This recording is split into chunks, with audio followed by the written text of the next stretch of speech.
हैं, इसलिए इन गुरुजनों को मारने से तो अच्छा है मैं भिक्षा के अन्न को खाकर अपने जीवन का गुजारा करूं।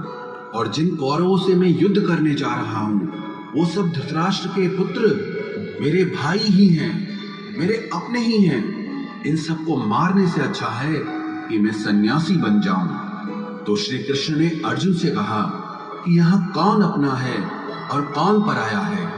जो अधर्म करता है उसके साथ युद्ध करना तुझे मोक्ष और मुक्ति देगा। तू अपने इस मन के मोह को त्याग दे, नहीं तो सारा जग तेरी निंदा ही करेगा, तुझे डरपोक कहेगा। बात अपने पराये की नहीं है, बात धर्म और अधर्म की है, बात सही और गलत की है। अगर तू गलत को सहेगा, उसका अंत नहीं करेगा, तो गलत करने वाले को और बल मिलेगा, वो और भी गलत करेगा। इसीलिए मन के मोह को त्याग करके तू युद्ध कर। महाभारत की एक और कहानी भी है। जब अर्जुन के पुत्र अभिमन्यु की युद्ध में मृत्यु हो जाती है तब अर्जुन बहुत दुखी होता है, रोने लगता है। वो श्री कृष्ण से कहने लगा कि मेरा पुत्र अभिमन्यु मर गया है, मैं ये दुख बिल्कुल भी सहन नहीं कर सकता, मैं भी अपने आप को समाप्त कर लूंगा। फिर भगवान श्री कृष्ण उसे आत्माओं के लोक में लेके गए, जहां अभिमन्यु आनंद से बैठा हुआ था। क्योंकि उसने क्षत्रियोचित व्यवहार किया, इसलिए उसे उत्तम पद की प्राप्ति हुई। जब अर्जुन अभिमन्यु के पास रोते रोते पहुंचा, अपने पुत्र को देखकर अर्जुन बहुत प्रसन्न हुआ। उसे गले से लगाकर कहने लगा कि हे पुत्र, तेरे बिना तो मैं जी ही नहीं सकता, मैंने तो अपने जीवन की आशा का ही त्याग कर दिया है। तो अभिमन्यु कहने लगा कि आप कौन हैं? अर्जुन बोला, मैं तेरा पिता हूँ, तू मेरा पुत्र है अभिमन्यु। तो अभिमन्यु कहने लगा कि कौन पिता कौन पुत्र, मेरे हजारों जन्म हुए हैं, किसी जन्म में आप मेरे पिता बनते हैं और किसी जन्म में मैं आपका पिता बनता हूँ। आत्मा का न कोई माता होता है न कोई पिता होता है। जब अर्जुन ने देखा कि मेरा पुत्र मुझे पहचान भी नहीं रहा तो उसका सारा मोह खत्म हो गया। इसलिए गीता के इस उपदेश को ठीक से समझ लो कि यहाँ कोई अपना पराया नहीं है। जो बुरे वक्त में, तकलीफ के वक्त में हमारा साथ दे, सिर्फ वही हमारा अपना है, बाकी सब पराये हैं। गीता का दूसरा उपदेश यह है कि जो चला गया है कभी उसका दुख मत करो, और जो आने वाला है उसकी बिल्कुल भी चिंता मत करो। जब महाभारत का युद्ध चल रहा था तब अर्जुन ने श्री कृष्ण से कहा कि अगर ये युद्ध हुआ तो करोड़ों लोग मारे जाएंगे। जो सैनिक और योद्धा इस युद्ध में मारे जाएंगे उनकी स्त्रियों का क्या होगा, समाज कैसे आगे बढ़ेगा, और भी बहुत सी बातें अर्जुन ने विस्तार से कही हैं। तो भगवान श्री कृष्ण ने कहा, अशोच्यानन्वशोचस्त्वं प्रज्ञावादांश्च भाषसे गतासून अगतासूश्च नानुशोचन्ति पंडिताः। श्री कृष्ण बोले, हे अर्जुन, तू बड़ी बड़ी ज्ञानियों जैसी बातें करता है, लेकिन जो सच में ज्ञानी होता है, वो जो लोग मर चुके हैं, जा चुके हैं या एक दिन जाने वाले हैं, उनकी चिंता नहीं करता है, उनका दुख नहीं करता है। तेरे हाथ में कुछ भी नहीं है, तू चाहकर भी कुछ कंट्रोल नहीं कर सकता। जीवन और मरण ये तो प्रकृति की नियति है। इसीलिए जो ज्ञानी होता है वो किसी के मरने पर भी रोता नहीं है।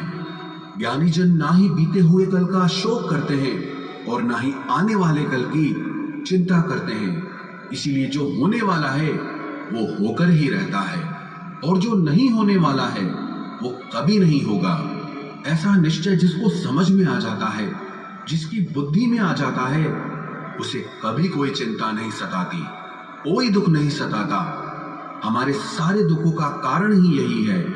या तो हम जो वक्त गुजर चुका है उसे सोच सोच कर परेशान होते रहते हैं, या भविष्य की चिंता कर करके खुद को बीमार कर देते हैं, नष्ट कर देते हैं। गीता का ज्ञान हमें यही सिखाता है कि ना तो हम बीता हुआ कल बदल सकते हैं और ना ही आने वाले कल पर कंट्रोल कर सकते हैं। हमारे हाथ में सिर्फ वर्तमान है, सिर्फ आज का ही पल है। हमारा 98% तनाव और चिंताएं भूतकाल और भविष्य काल के बारे में सोचते रहने से होता है। हम हमेशा उसी में ही जीते रहते हैं, मगर वर्तमान में कभी नहीं जीते, इस पल को कभी नहीं जीते। जब आप वर्तमान का पूरा आनंद लेना सीख जाओगे, तभी आपकी जिंदगी से तनाव कम होगा, चिंताएं खत्म होगी। वर्तमान में जीना एक बहुत बड़ी उपलब्धि है। हमारे हाथ में भी सिर्फ आज का ही पल है। हमें जो भी करना है आज ही करना है। कभी भी ये सोचकर समय को नष्ट नहीं करना चाहिए कि अभी मेरे पास बहुत समय बचा है। एक गुरुजी ने अपने एक शिष्य को पारस का पत्थर दिया। उनका वो शिष्य बहुत आलसी था, हर काम को कल पे टाल देता था। तो गुरुजी ने उसे कहा कि मैं तुझे ये पारस पत्थर दे रहा हूं। इस पारस पत्थर से जब तू लोहे को स्पर्श कराएगा तो वो लोहा स्वर्ण बन जाएगा, सोना बन जाएगा। और ये पारस पत्थर मैं तुझे 1 महीने के लिए दे रहा हूं। जब 1 महीना समाप्त हो जाएगा तब मैं तुझसे ये पत्थर वापस ले लूंगा। तब तक तू इस पत्थर को अपने पास ही रख। गुरुजी का वो शिष्य बाजार में लोहा खरीदने के लिए गया। जब बाजार में वो लोहा खरीदने पहुंचा तो उसे लोहे का वो रेट बहुत महंगा लगा। उसने कहा थोड़े दिन रुक के ले लूंगा, जब लोहे का रेट कम हो जाएगा। और उसकी बुद्धि में ये बिल्कुल नहीं आया कि इस लोहे को मैं सोना बनाकर बहुत अधिक धन बना सकता हूं। लेकिन उसके मन की सुस्ती, उसके मन का आलस्य, उसकी वजह से उसने उस काम को कल पे टाल दिया। ऐसे ही करते करते पूरा महीना समाप्त हो गया। फिर गुरुजी उस शिष्य के पास आ पहुंचे कि बताओ तुमने कितना सोना बनाया। शिष्य बोला कि मैंने तो अभी सोना बनाना शुरू भी नहीं किया। तो गुरुजी ने कहा मुझे मेरा वो पारस पत्थर वापस चाहिए। शिष्य बोला कि नहीं, मुझे थोड़ा वक्त दीजिए, मैं थोड़ा सोना बनाना चाहता हूँ। गुरुजी ने कहा कि ये पारस पत्थर पूरा 1 महीना तेरे पास था पर तू कुछ नहीं कर पाया, लेकिन अब समय समाप्त हो चुका है। ऐसे ही ये हमारा जीवन है, हमारी जिंदगी है, और ये समय ही पारस पत्थर है। हम समय के एक एक पल से अपने जीवन को सोना बना सकते हैं, लेकिन हमें ये लगता है कि हमारे पास बहुत समय बचा है, एक दिन जिंदगी को जी लेंगे, एक दिन जिंदगी में खुश हो जाएंगे। लेकिन वो दिन कभी नहीं आता और हम जिंदगी भर भागते रहते हैं, चिंता करते रहते हैं, दुखी होते रहते हैं, लेकिन जिंदगी को जीना, खुश रहना हम भूल जाते हैं। इसलिए गीता का ज्ञान हमें ये सिखाता है कि आप आज में जीना सीखो, इस पल में जीना सीखो। गीता का तीसरा उपदेश यह है कि मौत से डरना बिल्कुल व्यर्थ है। श्री कृष्ण ने गीता में कहा है कि ये संसार मृत्यु लोक है। जिसका भी जन्म हुआ है वो एक दिन जरूर मर जाएगा। जिसका आरंभ हुआ है उसका अंत अवश्य होगा। हम इसे रोक नहीं सकते। जैसे हम रोज कपड़े बदलते हैं, वैसे ही हमारी आत्मा नया शरीर धारण करती है। मृत्यु सिर्फ इस जीवन का एक नया आरंभ है, इस जीवन का अंत नहीं है। आत्मा कभी नहीं मर सकती और ना ही उसे कोई मार सकता है। लेकिन मौत का डर मनुष्य को सबसे ज्यादा लगा रहता है। मौत का दुख भी इंसान को सबसे ज्यादा होता है। एक पेड़ में 2 पक्षियों का जोड़ा रहता था। उन दोनों को एक दूसरे से बहुत प्रेम था। उन्होंने साथ जीने मरने की कस्में खाई थी। एक दिन वहां एक शिकारी आया और उसने एक तीर चलाकर वहां पेड़ पर बैठे मादा पक्षी को मार दिया। तो वो अकेला नर पक्षी रोने लगा कि मैं तुम्हारे बिना कैसे जी पाऊंगा। तुम्हारी जगह मेरी मृत्यु आ जाती, मेरा जीवन तुमको मिल जाता। वो रो रो के बहुत विलाप करने लगा। इतने में ही उस शिकारी ने दूसरा तीर चलाया और उस नर पक्षी को भी मार दिया। वास्तविकता में ये कहानी हमारी ही है। हम भी रोते रहते हैं जब कोई मरता है तो, लेकिन हमें ये नहीं पता कि एक न एक दिन हमारा भी जीवन समाप्त हो जाएगा। हम भी उसी मृत्यु के पेड़ पे ही बैठे हैं, लेकिन शरीर का मिटना हमारा अंत नहीं है। श्री कृष्ण ने अर्जुन से कहा कि हे अर्जुन, तेरे और मेरे अनंत जन्म हुए हैं, तुझे कुछ भी याद नहीं है, लेकिन मुझे सब याद है। जो व्यक्ति इस सत्य को समझ ले कि मैं यहाँ इस संसार में कुछ समय के लिए आया हूँ, उसकी जिंदगी के सारे झगड़े, सारे दुख सारी चिंताएं ही समाप्त हो जाएंगी। जब इस संसार से जाना ही है तो दुख किस बात का। पहले के जमाने में साधु महात्मा लोग पैदल यात्रा करते थे। यात्रा करते करते वो एक नगर में पहुंचे। वो महात्मा बहुत थक चुके थे। उस नगर में उन्होंने एक महल देखा और उन्होंने उस महल में जाकर विश्राम करने का सोचा और वो महल में जाकर सो गए। जब उस महल में वहां का राजा पहुंचा तो अपने पलंग पर उस महात्मा को सोता देखकर बहुत हैरान हो गया।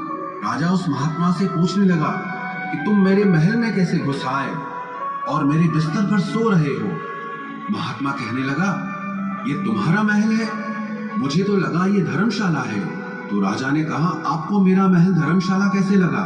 तो महात्मा ने राजा से प्रश्न किया कि तुमसे पहले इस महल में कौन रहता था।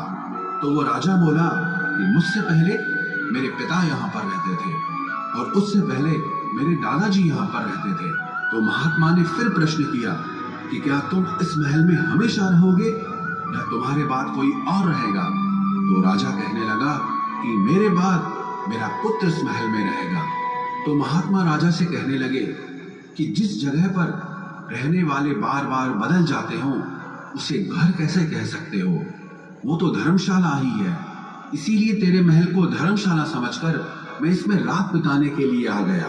धर्मशाला जान जग को, जीव सब मेहमान है, मोह किससे मत करो, सब स्वप्न का सामान है। यदि हम भी इस बात को समझ लें कि हम यहाँ कुछ समय के लिए आए हैं, आनंद करने के लिए आए हैं, खुश रहने के लिए आए हैं, तो हमारे सारे दुख ही समाप्त हो जाएं। जब हम अपना मोह यहाँ जमा लेते हैं, अपना दावा यहाँ जमा लेते हैं कि ये मेरा है, इसे मैं छोड़ नहीं सकता, इसके बिना मैं जी नहीं सकता, तो हमारा जीवन दुखों से भर जाता है। इसलिए जीवन में मृत्यु का भय त्याग करके जीवन का प्रतिपल आनंद लेना चाहिए। गीता का चौथा उपदेश, मन और विचारों को कंट्रोल किए बिना जीवन में कभी शांति और सुकून मिलने वाला ही नहीं है। अर्जुन ने श्री कृष्ण से कहा कि मेरा मन सही गलत सब कुछ जानता है, फिर भी मेरे विचार और मेरा मन मुझसे कंट्रोल नहीं होता। मैं जो करना चाहता हूँ वो कर नहीं पाता हूँ और जो नहीं करना चाहता हूँ वो मेरा मन मुझसे जबरदस्ती करवाता है। इसीलिए मैं बेचैन हो गया हूँ, मुझे शांति प्राप्त नहीं हो रही। तो श्री कृष्ण ने अर्जुन से कहा